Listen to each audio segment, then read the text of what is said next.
motivation. That's right.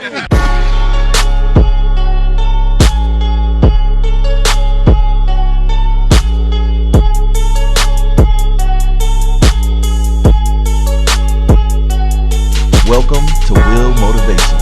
Holla.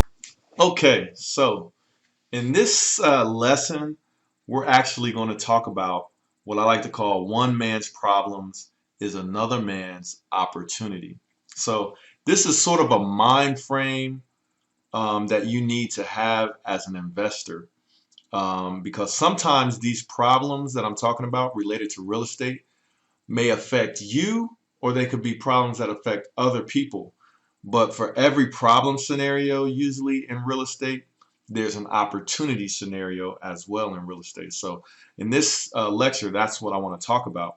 And so I just want you guys to get your mind frame ready so that the next time you may personally have an issue related to real estate, you start to look for the opportunity from that issue. Or if you hear about your neighbor, a friend of yours, or friend of a friend or a family member having a problem related to a real estate, there is a alternative solution usually to those problems. So we'll just talk about some of those examples and how that actually played a part in my starting to invest in real estate.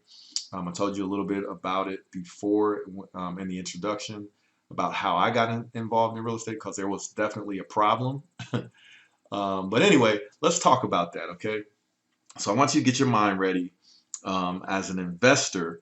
Anytime you hear about a problem in real estate, you start looking for that solution or that opportunity. So first, the biggest one that people usually encounter is that property values do fluctuate, okay? So they go up and they go down. That's what I mean by fluctuate. So if you look at a graph of real estate over time, so let's take a look at a graph of real estate over time. Okay, so look at this graph of the U.S. housing price index since 1900. So it goes back so far that you can't see the major fluctuations. But you can see over time it's going up, but it fluctuated and it went down like around the 90s, right? Went down. Then it started ramping back up. In 2000 it got really high, and then it started to decline all the way down to like 2010, and dropped. So it's fluctuating. So it went all the way up and then it went down. So, but that happens if we compress this graph into a smaller graph with less years, you would see those fluctuations a little bit stronger. So the thing you need to know is that the real estate values fluctuate, but over time they tend to go up, especially the longer you look at that time period, the more they go up. So, all right, let's go back to our course now. So real estate values fluctuate, property values fluctuate. So if you look at it from a problem standpoint, it's when the market drops and it goes like, so let's say last year the price of the homes in your neighborhood were right around $200,000 last year. Then a year later to today, those same houses average, instead of averaging 200,000, they average 150,000. So that for a lot of people could be considered a problem, especially if someone has an equity loan and they see, not only do they have their mortgage, but they have a home equity loan, and now they owe more than the house is worth, and they're like, man, what am I doing in this house? I want to walk away from this loan. So that could be the scenario for one person. Another scenario is I own this house, and this is what the scenario was for me actually. But I own this house, and now I want to move. Maybe I got a job in another city, and the property values have dropped from 200,000 when I bought it now to 150,000. It's a problem for me because I'm ready to move. So That's another problem scenario, right? Um, but based on your perspective, when the market drops, it's a problem. But also for other people, let's say you don't have real estate right now, and the market gets high. And so last year, let's say the reverse scenario, the houses were worth 150,000, and this year they're worth 200,000. You're like, man, I should have bought a house last year because they were cheaper, and now the real estate's too expensive. Man, that's a problem, right? Because you're ready to buy a house. But let's look at the flip side to both of those issues with the property values fluctuating. What are the opportunities? So for all of those people in scenario one, where the property values dropped, and people are ready to walk away from their loans, people need to move, and they want to sell their homes, but they can't.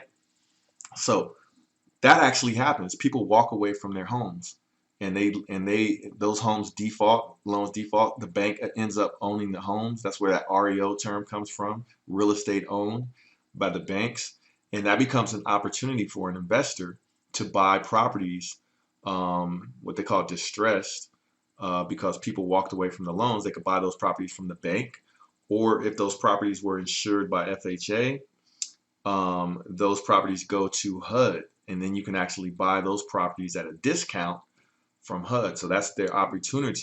That is the opportunity when people walk away from those loans because the market has dropped, and it's too low. Or if it's you in that scenario and your house is underwater and the property values have tanked, then you can do like I did and start looking for more properties to buy. And that's how you sort of hedge your losses. So you protect yourself from any further market losses. Like if you were to sell your home or something like that, buy some real estate while it's down. And then when it comes back up, you'll be sitting in a good position, not only with your original house, but with the new property that you purchased when the market starts coming back. And in the meantime, you can rent it out. Now, what about the scenario when property values are too high? And now you can say the market is too expensive. So if you're a homeowner, that's not really a problem because it's an opportunity for you to sell your house for a profit, or pull out equity and maybe invest in other real estate. But if you are thinking about buying a home and the prices are high, you might consider getting into the flip market. Okay, so looking for distressed properties that are maybe people that need to hurry up and sell, so they're motivated sellers, or you look for properties that are run down, maybe houses that were burnt down, that kind of thing, or not taken care of, so they're below market value. Then it's an opportunity for you to buy that house, fix it up, and then sell it for a profit in a high market. So it's a good opportunity to start doing flips. Or if you're even more adventurous, it may be an opportunity for you to start building houses from the ground up, which is what I'm looking at doing now based on our current real estate market. So there's always a flip side to every problem. So people that maybe need to move and they think they're stuck with the house, then that's your opportunity to rent the house out and become an investor. So like when I did my first property, I lived there and I was ready to move, but the market was down. That was the problem. The solution was I'll just rent this house out. That's how I learned to be a landlord. Rent the house out, and then I made a profit every month from renting that house out. Now that house is paid off thanks to my renter, and it's pulling in over $1,200 a month in gross rental income because of that problem. Okay, you can kind of get the picture, right? Another scenario, right? Problem. This is a real true story. In the neighborhood that I live in now, one of my neighbors was an elderly gentleman who passed away. And very nice neighborhood, very nice houses. It was the first time somebody, I guess, passed away in this neighborhood, and this house went up for sale in an estate sale, but all of the neighbors we actually had the opportunity, and there was actually 2 houses like this. But anyway, the neighbors had the opportunity to buy that house before the general public even knew about it, because the people that owned the estate circulated the idea of selling the house to us first. And it was actually a missed opportunity for me, because I should have had my ducks in order if I was a more seasoned investor, or if I had a course like this to learn. But I should have bought that house, and I should have fixed it up. And it really was a pretty new house. It just needed to be cleaned up, painted, and made to look more modern. But man, that house at the time that the gentleman passed away, I think they wanted around $390 for the house, and now that same house is worth at least $500,000. And I should have bought it. Okay. So anyway, that was a problem scenario, but it was also an opportunity scenario. Also, let's talk about the scenario that we all have seen before: a house in the neighborhood burns down. So who's gonna buy that house when it's burnt down? What's gonna happen with that vacant lot? Is it gonna sit there forever? Where I grew up, you know, I'm in my 40s now. Where I grew up, there was a vacant lot up until just this year, when they started building a house for the first time in over 40 years. That was a burnt down house in a vacant lot. And somebody's just now jumping on the opportunity to build a house in that neighborhood where I grew up. And that neighborhood has come back crazy. Like, the houses used to be worth around $40,000 or $50,000. Now those houses are going for $300,000 or $400,000. Okay, so there's all types of opportunities. And a real opportunity that I did jump on and take advantage of is a property burned down some years ago.